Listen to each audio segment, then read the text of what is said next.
Sa dami po ng ating pong nadinig na pag-aralan, napakarami na nating napag-aralan at naniniwala po ako ay patuloy po tayong lumalago. Amen? Amen? Amen. So sabi nga po, many has been said ng ating mga tagapangaral, ng ating mga cell leaders, even sa ating mga cell groups, tinuturo din po ang spiritual maturity. At meron po akong napakagandang definition na nakita ko rin po at nakuha ko sa ating po mga speakers. At dito ko po nakita ito yung mensahe ni Lord sa atin ngayong umaga. So let me start. Spiritual maturity is a continuous journey and not a finished destination. So wala pong matatapos sa pagmamature natin. Hanggang ma-reach po natin yung goal. Kailan kaya? Yung parang nakakapagod naman ata. Walang tigil na paglago. Totoo po.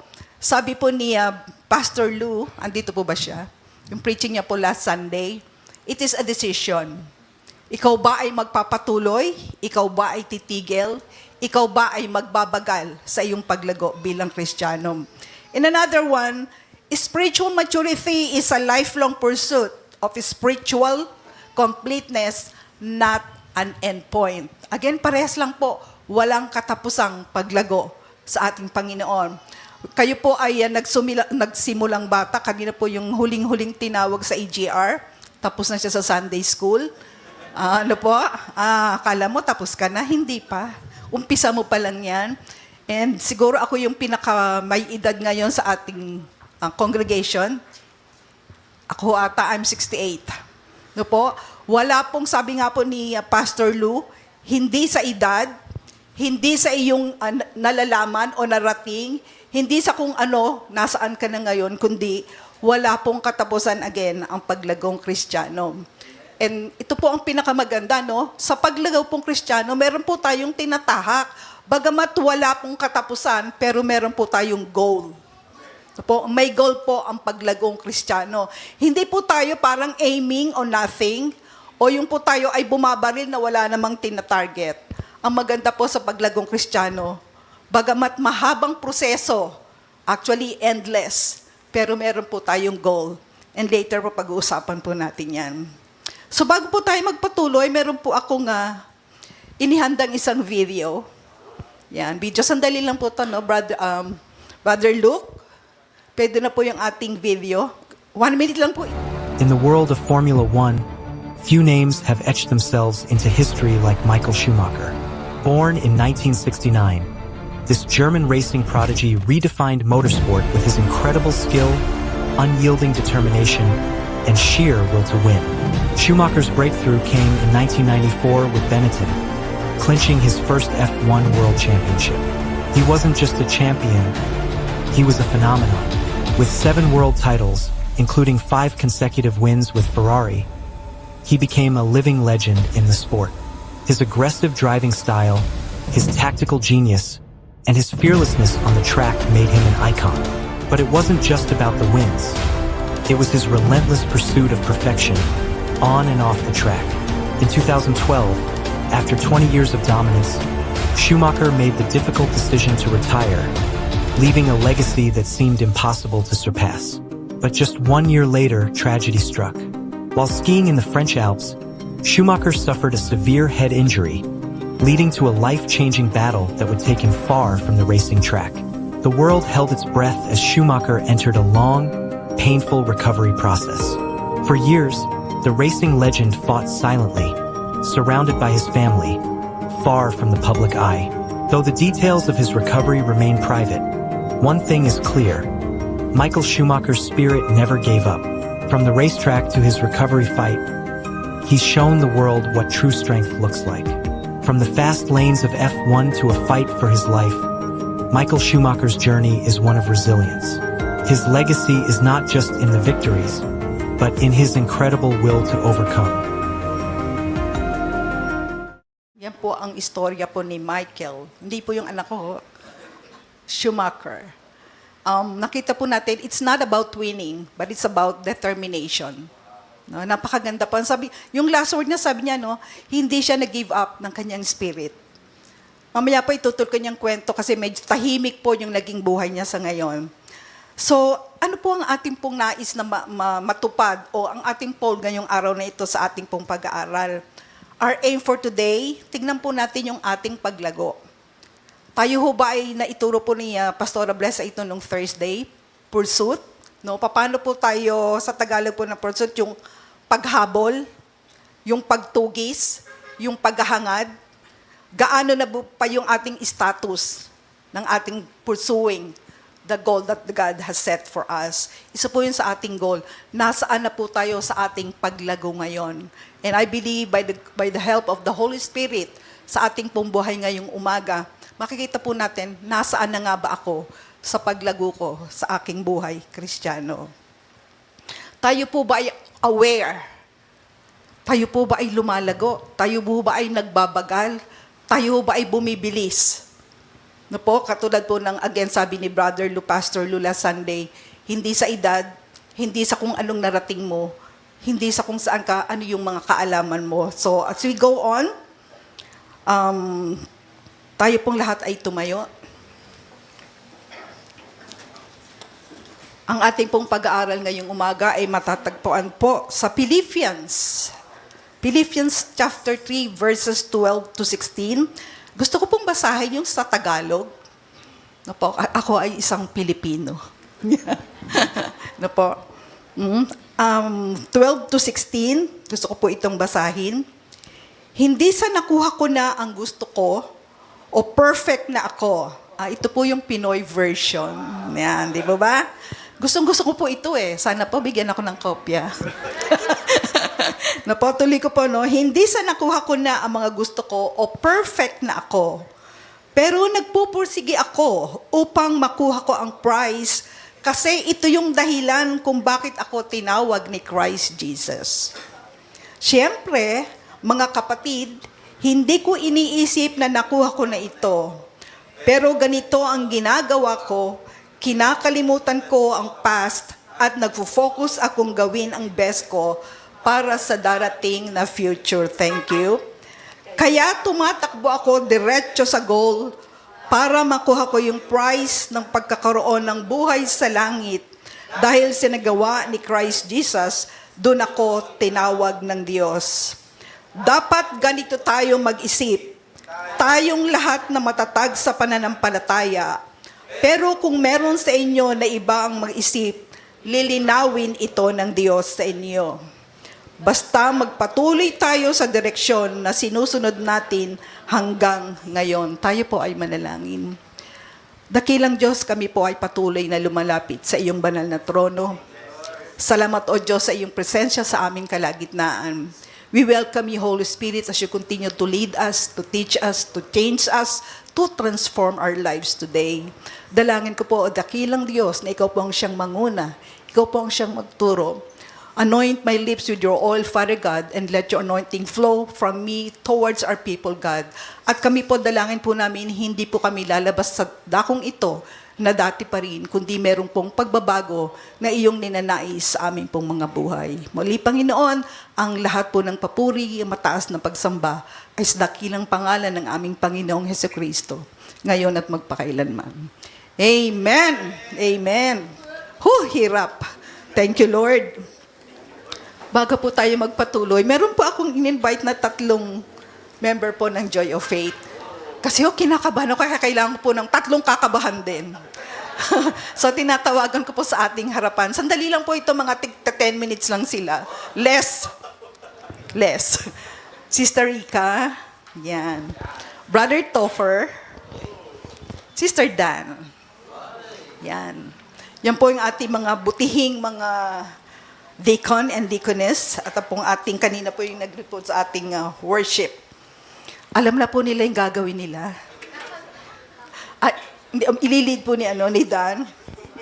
Ayan. Dahil po ang ating pong goal ngayong umagang ito ay makita po natin yung ating pong kinalalagyan sa ating paglago. So, in-invite ko po itong 3 ito na magpahayag. Ito po reality. Sabihin nga po natin, reality. Yan. Kasi kung magkaminsan po yung paglago, parang malago na ako Okay na ako, matatag na ako. Pero pakinggan po natin yung kanilang mga simpleng testimony. No po? Ito po yung mga tanong na sasagutin po nila. Pwede rin ho kayo magtanong, open po yung... No po? Yung una pong tanong na kanila pong sasagutin, how's your status in your walk with God? Are you growing? Are you maturing?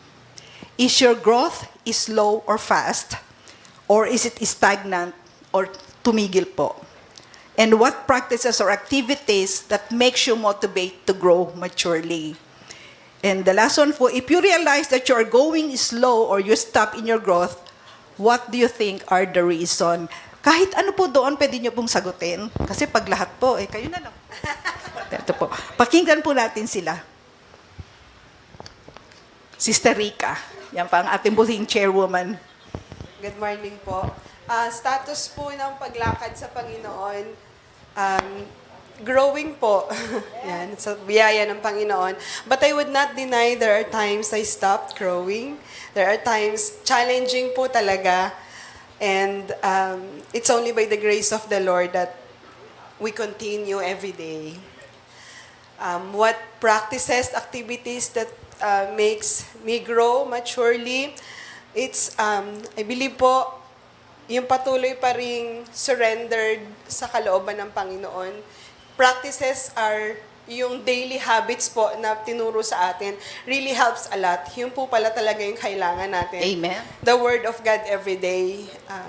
Dependence by prayer and surrender po sa kalooban ng Panginoon. Pakahirap. Pero sa biyaya pa rin niya nagagawa. Kung ano po yung nagpa-stop o nagpa-grow, life happens po. I believe kapag po na-out of focus ako, na-focus sa problem, nagkakasala din po. Dumarating sa time, nagkamali. Pero biyaya at pag-ibig pa rin ng Panginoon na nagpabangon at nagpapatuloy. Amen. Ayan po, realidad po yan. Ano ho, lahat po tayo dumaan dyan. Brother Topper, kala mo ikaw ang huli, no? Buti na lang hindi ako huli kasi wala na akong masabi pag huli. Ayan po, siguro yung status in your work with God, sabi nga sa isang kasabihan, no, napaka-famous na ito. Malayo pa pero malayo na. Mali pala. Malayo na pero malayo pa. Yan. Yung sabi nga, yung pagiging mature is a journey.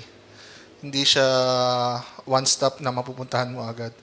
Every day, you grow in the Lord. Every day, may bago kang matutunan, may bagong ipaparealize sa'yo si Lord. And it's a part of maturity na nilalakaran ng isang Christian. Hindi siya madali. Sabi nga, God never promised easy in this life, no? But He overcome. So, ganun din yung journey as we grow in church, in Christ. Yung maturities, hindi siya madali. Pero sabi nga, kung kasama mo si Lord, lahat yan mapagtatagumpayan natin. And what practices, activities makes you grow and maturely? Sabi lagi sa favorite verse ko is Romans 10:17. Faith comes by hearing and hearing the word of God. So as we continue to hear and grow in faith, doon magpapatuloy yung maturity natin. Kasi kung wala yung fellowship, wala yung brothers and sisters natin na magpapalakas sa bawat isa, kung wala kayo, wala din po kami. Kung wala yung mga pastors natin, wala yung mga cell leaders natin, wala din po kami. Hindi rin po magmamature yung isang tao. So kailangan po natin magtulungan para mag-mature. Ayan, number 3 po. If you realize that you're going slower, you stop, what do you think is the reason? Unang-una po, isa naman talaga sa nagpapatigil is yung kasalanan. Bakit po? Pag nagkasala po tayo, nahihiya po tayo. Tama po ba? Nagkakasala tayo, nahihiya po tayo. Isa po yan sa dahilan na humihinto or nag-stop yung growth mo pag humihingi tayo, nagkakasala tayo. And for my side, bukod sa kasalanan is stubbornness or katamaran. Normal po sa tao ang maging tamad, pero hindi po normal sa isang Kristiyano ang maging tamad. Kailangan po natin labanan. Yun po yung sa akin. So, ano yung ginagawa natin pagka nangyayari na to? So, always bring to the Lord. Always look back kung saan tayo nagsimula. Always look back kung gaano tayo minahal ni Lord. Na kung paano nag-overflow yung pagmamahal niya, then marirealize natin na kailangan natin mag-work or mag-continue para kay Lord. Yun po yung sa akin. Yan po. Pwede po 3 hours, Pastor. Pastora Emmy. Per number po, 1 hour. Pero ayan po, yung how's your status in your walk with God? Sa awa po ng Panginoon, I believe I am maturing and growing. And this is approved po by the testimonies of my leader na meron siya. Kasi totoo to po sinabi ni Pastora Rica, no, na although we are maturing and growing, we cannot deny the fact na meron po talagang slow days. May slow season po talaga ng life na parang, yun po yung parang vulnerable season po na meron tayo. But the good thing is that we always, sabi nga po, 1 step backward, 2 step forward. Diba? Pwede din 3 step. Ganon. So parang even if we are growing and maturing, expect that there will be seasons of delay, of slow days po. Pero salamat sa Panginoon po because He is the one who is stirring up our hearts na magpatuloy po. And yung pangalawa po, ano po yung mga practices or activities that makes me grow maturely? Dalawa po iyan. Una po is my involvement and pangalawa po, being immersed in the promise of the Lord.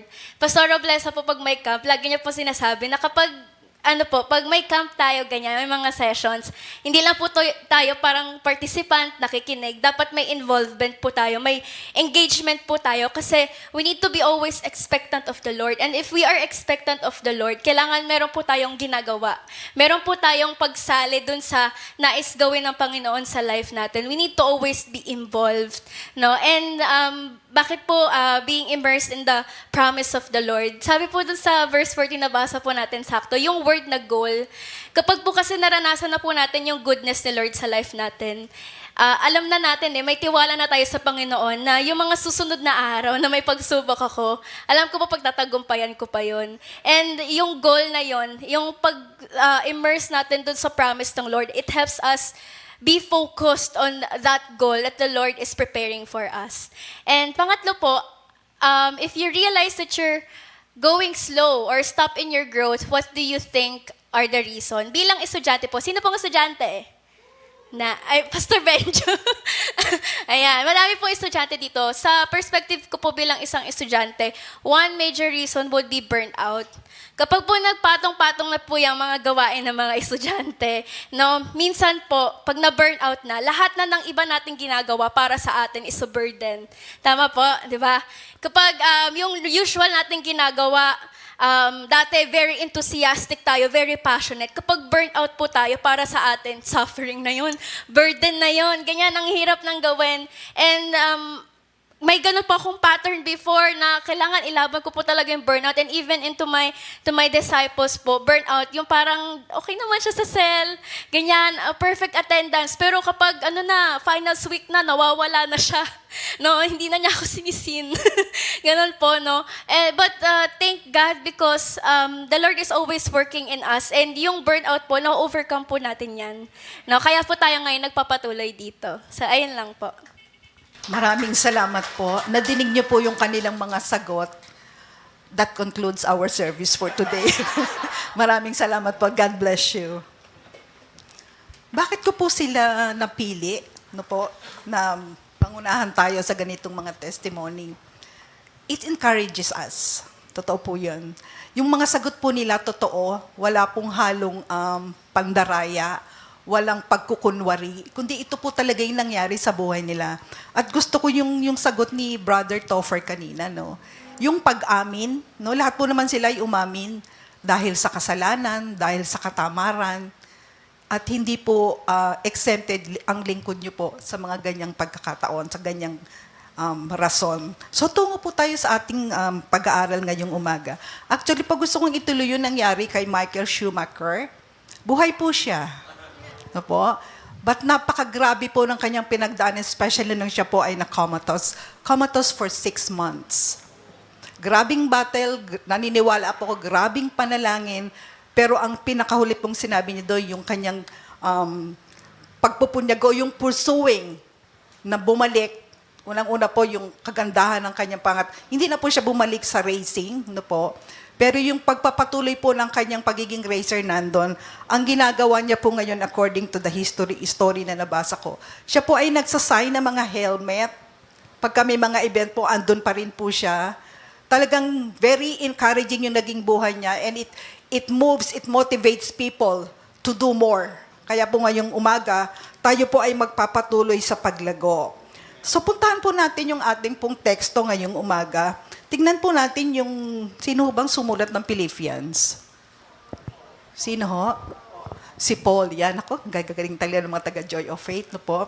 At ito sinulat yung Philippians, siya po ay nasa galing ni Pastor Kyle. Yeah. Diba, no? Totoo po, nasa kulungan po siya. So makikita po natin yung paghihirap niya. Tignan po natin yung buhay ni Pablo ngayong umaga, no po? A servant of Christ, an apostle of Christ, at hindi po lingid sa ating kalaman kung ano po yung mga pinagdaanan niya. Shipwreck, nakagat ng ahas, kung ano-ano pa, ano po, lumubog ang barko, grabing persecutions. Pero ang lahat ng ito hindi po naging dahilan para sabihin niyang, babalik na lang kaya ako doon sa ako'y nagpe-persecute ng mga Kristiyano. Hindi niya po naisip yon. Kundi ang naisip niya po yung pagpapatuloy ng misyon o ng goal na kung siya tinawag ng ating Panginoong Jesus. Yun po yung nakita kong napakagandang buhay ni Pablo. No po? Sabi niya po sa Philippians 3:10, no, nais ko, meron po ba tayo dyan? Brother Luke? At ito po, isa naging goal niya. Sinabi niya po ito sa chapter 3, verse 10 ng Philippians. Ayan. I want to know Christ and experience the mighty power that raised Him from the dead. I want to suffer with Him, sharing in His death. Grabe, no? Sinong magpatuloy, pero yung grabe, gusto kong mag-suffer din katulad ni Kristo. Gusto ko ring mag-suffer sa kanyang pagkamatay. Kaya sabi niya, that I may know Him and the power of His resurrection. Bali, wala po yung ating pagiging Kristiyano kung wala pong resurrection na naganap. At ito po yung isa sa mga goal ni Pablo, that I may know Him more. Kaya nga isa sa umagang ito, patuloy po natin tinitingnan ng kanyang buhay. Hindi po siya na-discourage, but all the more motivated to pursue, to run with the race with a purpose. It's not about winning or reaching the goal, but determination and a strong pursuit to finish the race with a purpose. Yan po yung ating titulo po ng ating pag-aaral ngayong umaga, Running with a Purpose. Kumbaga parang, ikaw ba ay tumatakbo? Kaya ito po yung napili ka po sa Michael Schumacher. Hindi po siya tumigil sa kanyang pagre-racing. Hindi rin po siya tumigil sa pagtawag sa Panginoon, Lord, heal me. Kaya ngayong umaga po, kasabay po nito, hindi lang po yung paglagong Kristiyano. Sa paglagong Kristiyano po, kasama po yung physical. Amen? So, handa po natin yung ating mga puso ngayong umaga. Ikaw man ay nasa panahon na ikaw ay malakas na malakas. Ikaw ay nasa panahon na meron kang dinaramdam. Ikaw ay nasa panahon na meron kang emotional, kumbaga nangihina ka. Today, God will answer all our requests, all our prayers. In Jesus' mighty name. So tignan po natin na what are the points to consider o pag-aralan po natin. Knowledge and awareness, ito pong mga passages po ng Philippians 3. Umpisahan po natin yung verse 12. Sabi po, nilagyan ko po ito ng titulo, A mature believer is still on a journey. Yan po yung kaninang nakita ko na ating isa sa mga definition. A mature believer is still on a journey. Ano pong sabi doon sa una, no? Philippians, ano po yung Philippians 3:12, verse 12?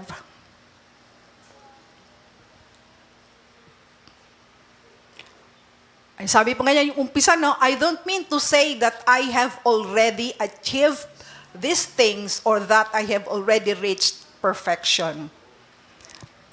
Maganda po yung sa ibang version, not there yet. Alam mo yung mga bata kapag kayong bumabiyahe o malayong pupunta, are we there yet? Inip na inip. No po? Kanina po na-mention po natin, ang paglagong Kristiyano po ay walang katapusan. Darating po tayo dun sa pagkakataon na tayo po ay maiinip. Kaya nga po medyo bumabagal, no po? Medyo nag-i-stop. Kasi ang hirap palang maging lumagong Kristiyano. Ang tagal. For your information, siguro nasa 50 years na po ako ng pagkakakilala kay Kristo. Lord, kailan ba ito matatapos? Pero hindi ko po tinanong si Lord. Ano po? Pero gusto ko pong ipaalam sa atin, we're not there yet. No, we're not there yet. Sa ating po mga kabataan, mga nanay, mga tatay, Sasabihin ko pong nag-uumpisa po tayo ulit. Every day of our life, we're just starting. Every day of our life, we are meeting, nakakakuha po tayo mga sitwasyon, mga challenges in life na, grabe, Lord, eto na naman po. Pero babalik tayo doon sa katulad po ng sinabi ni Sister Rica Dina, by the grace of God, magpapatuloy pa kaya. We're not there yet. Again, number 1, a mature believer is still on a journey. Sabihin niyo pa, I'm on a journey. Masarap po magbiyahe, promise. Kahit po may turbulence sa taas, kahit po merong waves sa dagat, kahit po may traffic sa land, sasabihin ko pa, masarap po magbiyahe.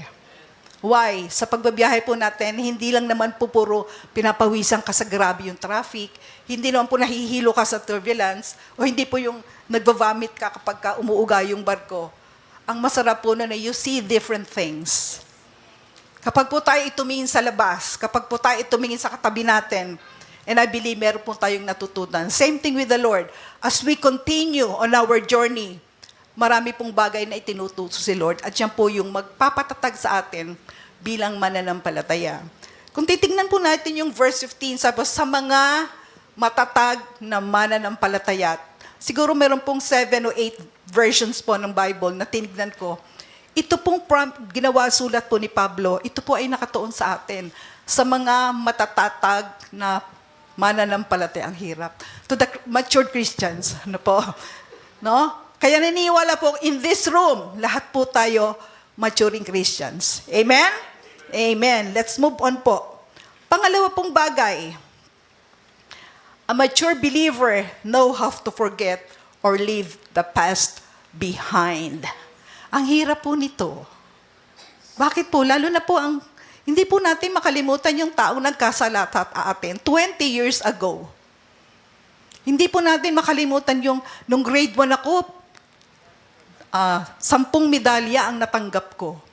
College ka na o ngayon ay na-Christian ka na, nandito ka na sa church, kinukwento mo pa rin, hoy, alam mo, nung grade 1 ako, 10 yung medalya ko. Ano po? Hindi tayo makamove on. Kapag palagi tayo nakatingin dun sa nakaraan natin, alam mo, naglalakad po akong ganyan, babalik na naman po ako. Lalakad na naman po. Napakahirap po. Number 1 po yung kanina po na-mention ng mga taga-EGR. Isa sa inaayos ng Diyos sa buhay natin, yung pagpapatawad.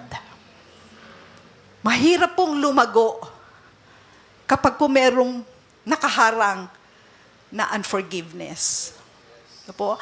Mahirap pong lumakad kapag nakikita po natin yung ating mga achievements. Alam niyo po, sa bansa po na na akin pong tinitirahan, ito pong achievement, napaka number 1. Especially po, nandun po ako sa lugar na mataas po yung antas ng mga white or the Americans. Kaya kami po mga Asian medyo belittle. Kapag po Asian ka, kung tignan talaga kami from head to foot, from foot to head. Bakit po? Tingin po nila, sila po yung mga tunay na citizens of America. Kaya yung mga dayo, gayon na lang po. Kaya po bakit ang Amerika po ngayon is going down economically?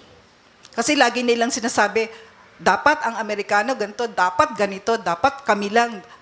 Ganun po. Nakatingin sa kung ano yung sila noon. Yung panahon po ng mga American Indians. Sila po yung mga Native Americans. Pero ang sabi po dito, kapag po tayo ay nagnanais, nagdidesisyon na lumago sa ating spiritual na buhay, kalimutan po natin yung nakaraan.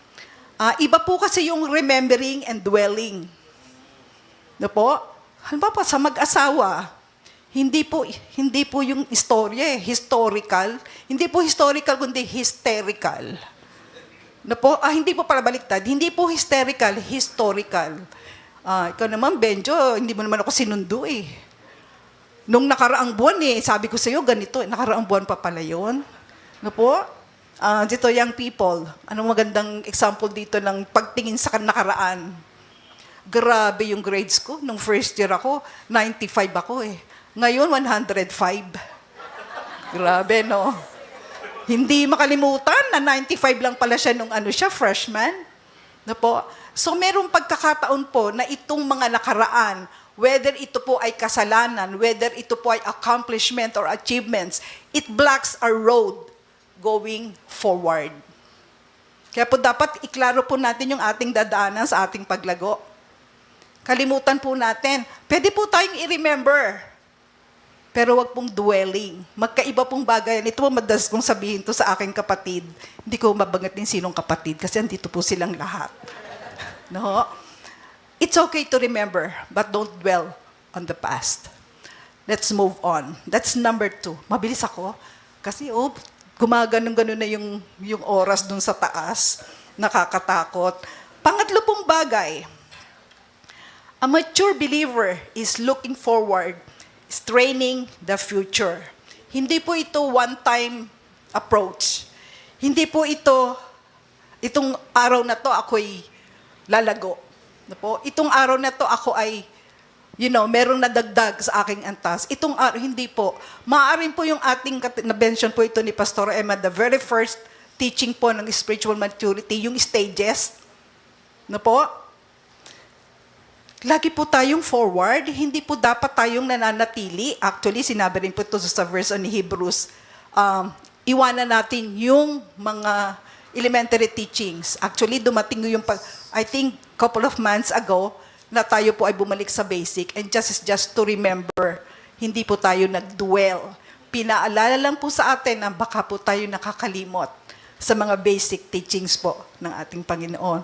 So again, number 3, a mature believer is looking forward, is training for the future. Lagi po tayong, naniniwala po ko kahit po sa promotion ni Lord, naniniwala po ko ang promotion wala pong pababa. Amen? Yung mga estudyante, hindi pa ko naniniwala na dati 75 ka, ngayon 76 na.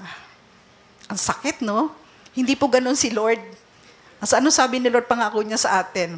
You're on the top and not at the bottom. You are the head and at the tail.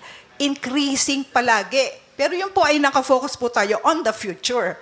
Hindi na po natin babalikan katulad yung number 2. Nababalikan natin lagi, grabe. Ito po na-mention na ito before. When I was in college, nagsusunog po ako ng kilay kasi working student po ako noon. Pero na nag-Bible school po ako, nawala po lahat ng kilay ko. Welcome to the world, Pastor Ino. Na po, yung mga nag-Bible school, testify po yan ni Pastor Blesa. Kung paano nasunog, hindi lang ata kilay, pati buhok. Sa hirap. But, they focus on the goal. Pastor Blesa focus on the goal. Imagine, masteral. Grabe, no? Ako hindi ko natapos yung Bible school ko eh. Hanggang associate lang po ako. Pero nandun po yung pagpapatuloy. No po, training forward. Up to this time, kapag po lagi po ako may free time kasi retired na po ako, hindi po ako tumitigil na nag-aaral through some of the preachers, which is, yung preacher po na yung sala. Ibig ko po sabihin, dapat kilala natin at alam natin kung ano yung ating inaaral, pinapakinggan. Na po, napakarami pong pagtuturo ngayon. Kaya po kung tayo po ay straining forward, pakinggan na lang po natin si Pastora Emmy and the rest of the leadership of Joy of Faith. It is more safe. No po, sa ating paglago, sa ating pagtakbo, in one direction, it is better for us po na talaga yung future natin. Ano ba ang future ng Joy of Faith? Hindi po, ano po ang future ng ganitong church? Dito po tayo tumingin. Napakaganda po ng plataforma. Umattend po ako ng leadership training o leadership planning ng Joy of Faith.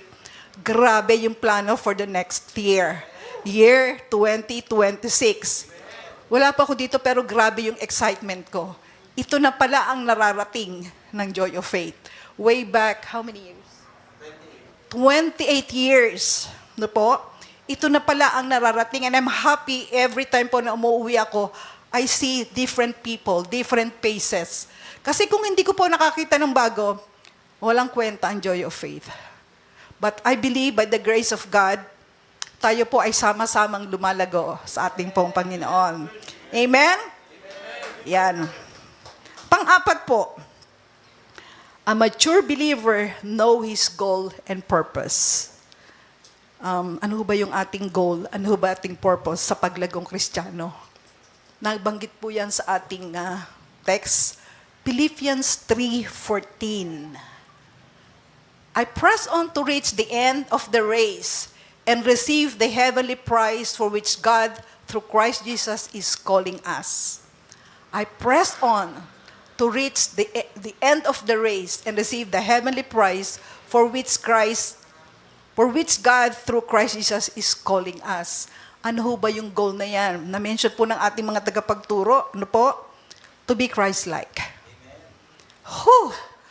Kailan kaya natin mararating to be Christ-like? Meron nang sabing, ay, by 2027, grabe, talaga mukha na ako ni Christ. No? Yung pong fruit of the Holy Spirit, ilan yun? Na po, isa-isahin po natin yun. Narating na po ba natin yun? No? Kaya yung sinasabi nating goal and purpose to be Christ-like, endless po talaga ang spiritual maturity. Talaga pong dadaan po tayo, katulad po ng nadinig po natin sa ating mga nakatulong po natin sa pagsasalita kaninang umaga. May ups and downs, may paghinto, may pagbagal. Hindi ko pa alam kung merong mabilis na paglagong Kristiyano. Meron lang po akong isang, actually sinabi ko po ito sa planning po ng mga leaders last 26. Pastora Emmy, uulitin ko lang po. Ito po kapatid ko, hindi dahil kapatid ko, kundi nakita ko po yung paglagong Kristiyano niya. Wala pong stages ng buhay niya na siya po ay tumigil. Amen? Nakita ko rin po yung lahat ng sufferings. Nakita ko rin po yung mga difficulties niya, and yet, she stand true to her faith in our Lord Jesus Christ. Kung where she is right now, it is because of the grace of God. And determination to go on, determination to reach the goal. No po, yun po yung, talaga yung Christ life, na kapag makikita mo, alam ko tradition lang to, yung halo. Picture lang ho yun, yung halo. Hindi ko alam kung gaano nakarami yung halo ni Pastora Emmy. No po? And I believe, dahil siya po yung ating senior pastor, Christ-like, ito po yung nakikita sa buhay niya ngayon. Amen? Pastora Emmy, yun yung regalo ko. No po? And I believe yung mga leaders na sumunod sa kanya, we have pastors, no? We have deacons, we have cell leaders, we have ministry heads or leaders. And I believe kung ano po yung itinatanim ng Diyos sa buhay niya, yun din po yung ating mapapala. Amen? So, katulad po ng sinabi ko, tignan po natin yung goal. Another goal po ng ating pong verse na yan, hindi lang po yung Christ-like, but heavenward. Ay, sorry po, medyo evangelism tayo ngayon. Hindi po. Sa langit kaya ako mapupunta kapag ako ay namatay? Sorry po, taas po ang kamay. Siguradong sa langit pupunta. Ay, parang 3 lang. Hindi, 30 po. Ano po. Totoo po yan. Dapat sigurado po tayo. Ito po yung isang ginogol natin. Yung mabuhay tayo with a transformed life. Mabuhay tayo na may kabanalan. Mabuhay tayo with righteousness, with holiness. Ito po yung daan patungo sa langit. Hindi po yung magbibigay ako ng 10,000 sa van. O ako maglilinis ng church. Hindi po doon yung ating goal na tayo po ay makarating sa langit, kundi living a life worthy of where God had called us. Panglima po. Ayan. Ako, panlima na. 6 minutes na lang po. Dalian po natin. Ano po? Panlima. A matured Christian should be aware of who they are. And ulit po. A matured Christian should be aware of who they are and who they are called to be. Philippians 3:20.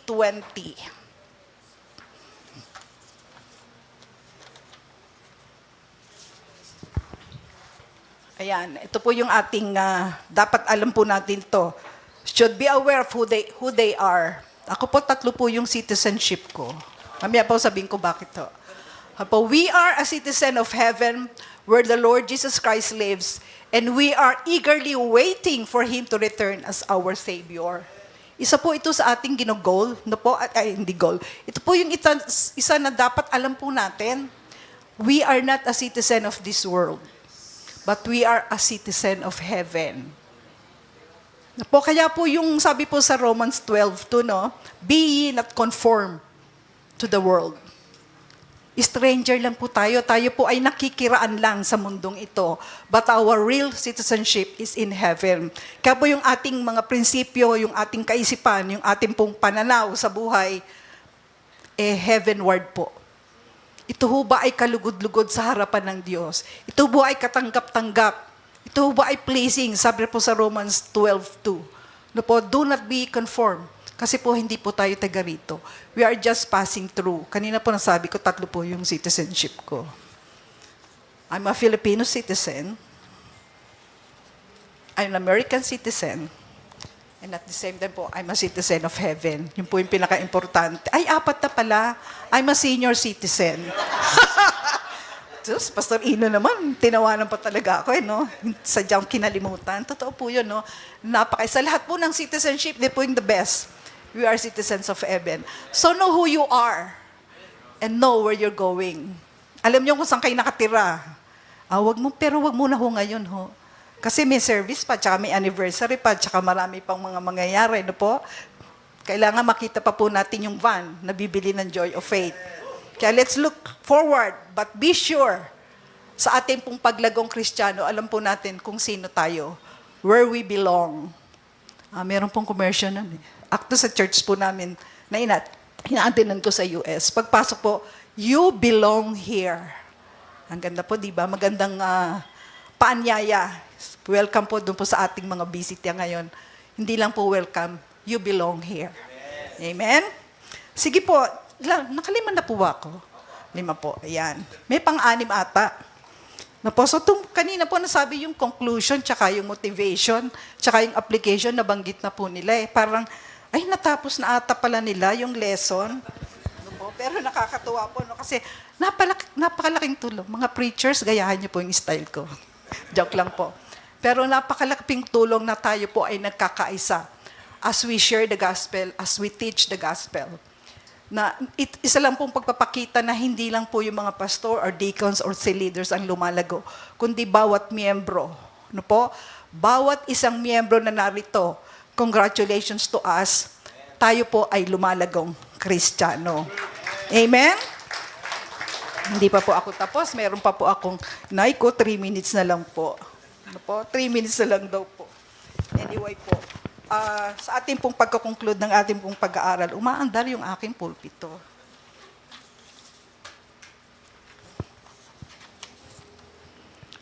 Again po, no, wag po nating kalimutan that spiritual maturity is a lifelong pursuit. Mahabang journey. Ilagay po natin sa puso natin ngayong umaga yung ating pong pinag-aralan ngayon na ako ay manlalakbay. Ayun, nakuha ko rin. Kanina ko pa po iniisip yung Tagalog na yun. No po? Ako ay isang manlalakbay. Meron pong isang pagtuturo sa Amerika. It will take you 6 months to go around the 50 states of United States. Ganun lang po kadali. Hindi ko alam kung paano nila gagawin yon. Pero po sa atin, yung po maiikot na, naniniwala po hindi ho totoo yun. Pero sa atin ngayong umaga, we are manlalakbay. At sa ating pong paglalakbay, tandaan lang po natin yung 5 bagay. Ang sabi po sa verse 15, ito pong ating passage ngayong umaga ay para sa ating mga lumalagong Kristiyano, para sa ating matatatag na mananampalataya, no po, sa iyo, sa akin, sa ating lahat. Naniniwala po ako, wala pong mga kapatiran natin na tumitigil sa paglago. Amen? Amen. So kanina po nabanggit po ni Brother Topper, merong mga bagay na nagpapahinto, nagpapabagal ng ating paglagong Kristiyano. At gusto po ito yung bigyan natin ng puntos ngayong umaga. Isa po yung kasalanan. Kung bakit po tayo huminto, bumabagal, yung pong kasalanan. Totoo po yun. Sabi nga po, we cannot serve 2 masters.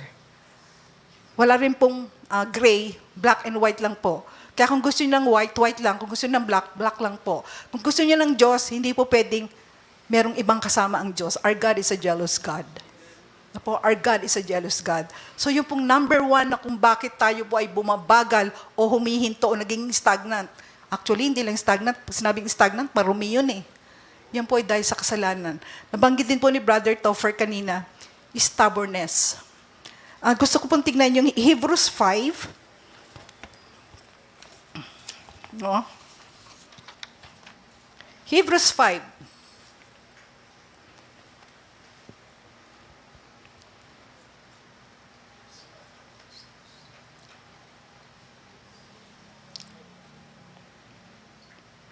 Verses 14 o 11 to 14.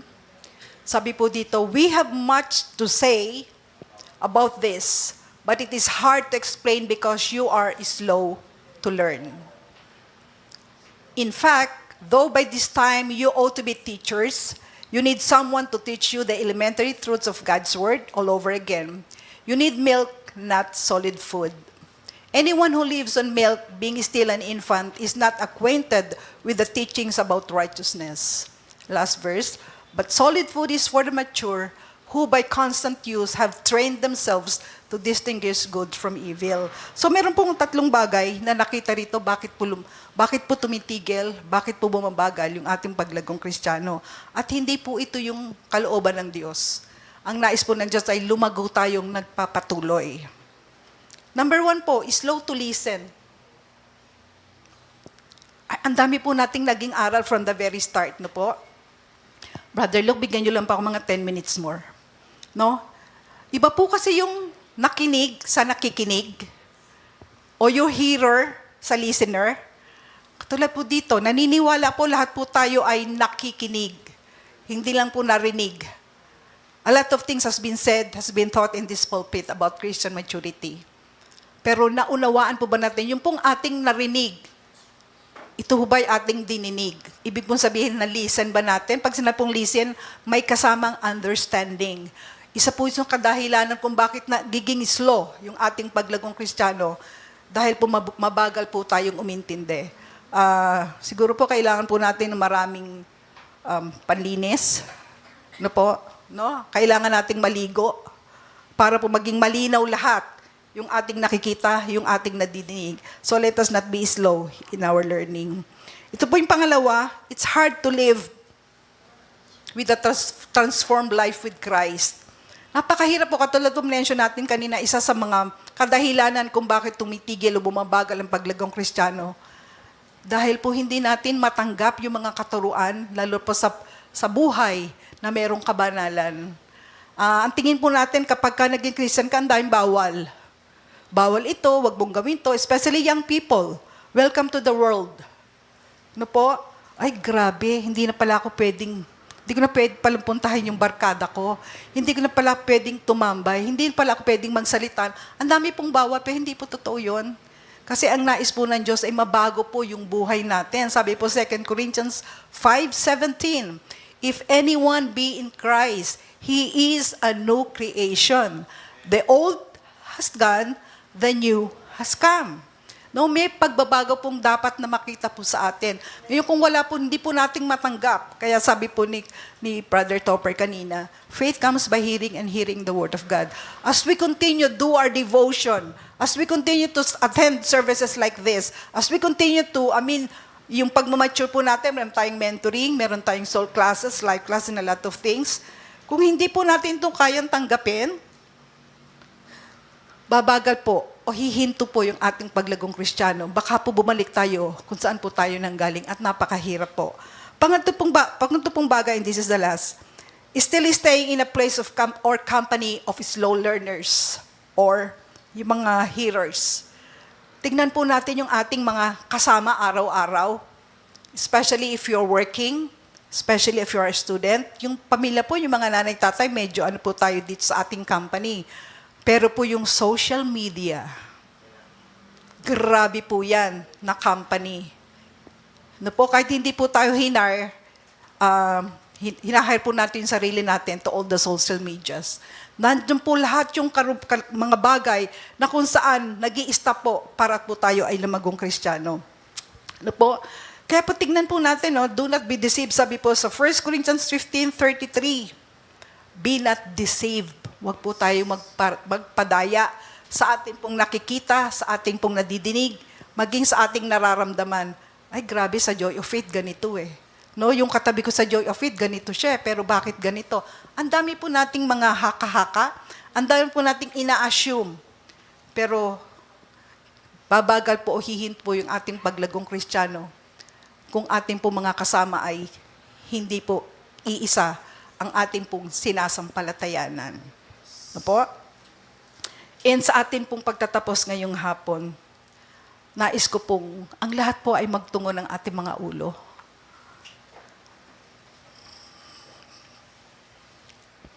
Kung si Pablo po ay naging very honest from the bottom of his heart na aminin niyang, hindi ko pa nararating yung perfection.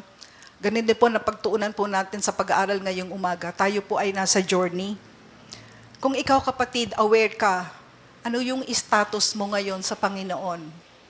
Sa ating pong lahat, maging po, ito tinanong ko to kagabi, Lord, ano po yung status ng paglago ko? Ako ba ay lumalagong mabilis? Ako ba ay bumabagal? O ako ba ay huminto? You can be in the church every Sunday, every Thursday, every 365. Pero tayo lang po at ang Panginoon ang makakakita ng laman ng ating puso. Am I really growing maturely in my relationship with Christ? Or tayo po ay nag-i-stroll. Ano yung strolling? Ito ba'y uso sa kabataan? Ano po? Are you strolling or striving sa paglagong Kristiyano? Or are you distracted by other matters of interest? Sa mga nanay, napakahirap pong magpatuloy sa paglago. Nanay po ako, naging empleyado po ako, napakarami pong distraction that stops me from growing maturely. Atin pong isiping maigi, reflect po natin ngayong umaga. Am I strolling or striving? Or am I distracted by other matters of interest? Are you running or growing with a purpose? Bakit ka ba nandirito sa loob ng ating iglesia? Bakit ka ba nagbabasa ng iyong Biblia?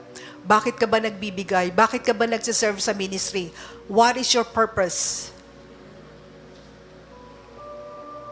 Are you moving forward and not just changing directions?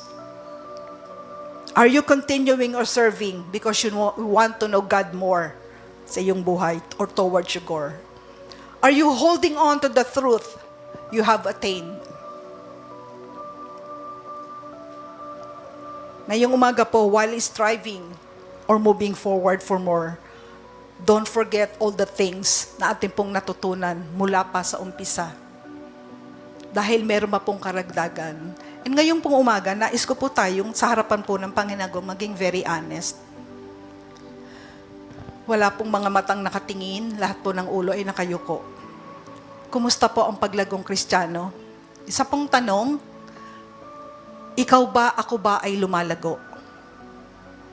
Bilang isang mananampalataya. Pwede pong pakitaas ang ating mga kamay. Ikaw ba ay lumalago o ikaw ay nag-i-stop? Pareha po yung tanong, pero gusto kong tanungin, ikaw ba ay bumabagal sa paglagong Kristiyano? Salamat po sa mga kamay. Salamat po sa bukas na puso. Salamat po sa mababang puso na nagtatapat ngayong umaga na kayo po ay bumabagal sa paglago. Ano man po ang kadahilanan niyan? By the grace of God, tayo po ay bibili sa pagtakbo. Meron po ba rito sa ating kalagitnaan na sa tingin nyo po, sa pakiramdam nyo, ikaw ay tumigil sa paglago bilang Kristiyano?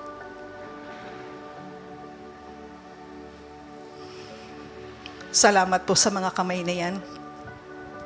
Ngayon pong umaga tayo po ay dudulog sa Panginoon. Sabi po, we are on a journey.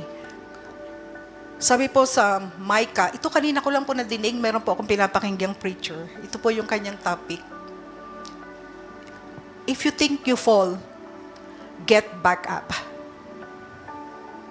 Kung ikaw ay huminto, kung ikaw ay bumagal, sabi po sa Micah 7:8, get back up. Tumayo lang po tayo ulit. Kung kayo po sa palagay nyo ay nasa kadiliman dahil sa kung anong pamang bagay, maaring sitwasyon ng buhay, maaring kasalanan, tandaan po natin, the light of the world is still our Lord Jesus Christ. Yung pong dilim na ating pong kinakalagyan, kaya pong pagliwanagin muli ng Diyos. Nandun pa rin po yan sa Micah. Though I sit in darkness, the Lord will be my light. Salamat po sa mga kamay, salamat po sa honesty, salamat po sa humble heart. At naniniwala po ako, lalabas po tayo sa pintuan ng Joy of Faith na merong pagbabagong ginawa ng Diyos, ginawa ng banal na Espiritu sa ating buhay. Amen? Tayo pong lahat ay tumayo.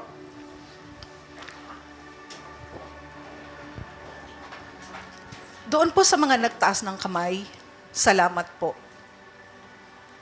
Doon po sa mga umamin, salamat po. Ang Diyos po ang ating sovereign God. He knows, He sees, He hears, He listens.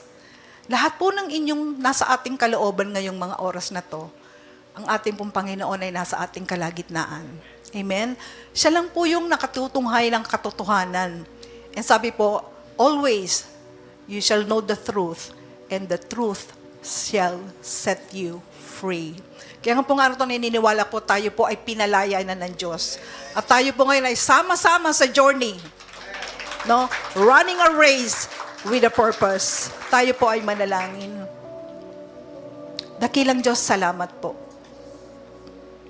Dahil ikaw ang aming Diyos. Diyos na mahabagin. Diyos ng pagmamahal. Diyos na mapagpatawad. Lord, tinataas ko po sa iyo ang aming mga kapatid na sa mga orasan po ay nagbukas ng kanilang mga puso, na sila po ay napagod din, sila po ay bumabagal, sila po ay huminto. Pero salamat po sa kahabagan mo. Salamat po sa biyaya mo, O Diyos, na sa aming paglapit, Ama, ikaw po ang nakakakita, ikaw po ang nakakarinig, ikaw po ang nakakakita, O Diyos, ng laman ng aming puso at yung pagnanais namin na bumalik sa journey. It might be endless, it might be pointless, but the thing is, we have the goal. At ang goal po namin, Panginoon, ay makasama mo po kami diyan sa iyong harian. Makasama po kami, Panginoon, at makita mo ang aming buhay na natatransform and being like you. Ito po, Panginoon, yung original design mo sa aming magbuhay. We were created in the image of God. At tinatanggap po namin, Panginoon, yung pong pangako na yan sa aming buhay. Every day, O God, ng aming buhay, there's new mercies every day. Meron pong bagong pag-asa araw-araw. Meron pong mga bagong kaparaanan kanina na nais mo kaming matutunan. Kaya Lord, today, in the name of Jesus, by the help of the Holy Spirit, we lift up to you our brothers and sisters who raise their hands. Salamat po, Panginoon, na lalabas po ang bawat sa amin. Taglay ang iyong pangako, taglay ang katatagan ng pananampalataya na puli po naming mararanasan sa iyong harapan. Salamat po, ina-acknowledge po namin, O God, that all things work together for good to them that love you. Ano man, Panginoon, naging kadahilanan, ano man ang naging issues, ano man naging challenges, O God, sinabi po, Lord, yung mga bagay na pangit, pwede mo pong pagandahin. Lord, salamat po sa mga oras na ito. Sa iyo po ang mataas na papuri at pasasalamat sa pangalan ni Jesus. Amen. Amen. God bless everyone.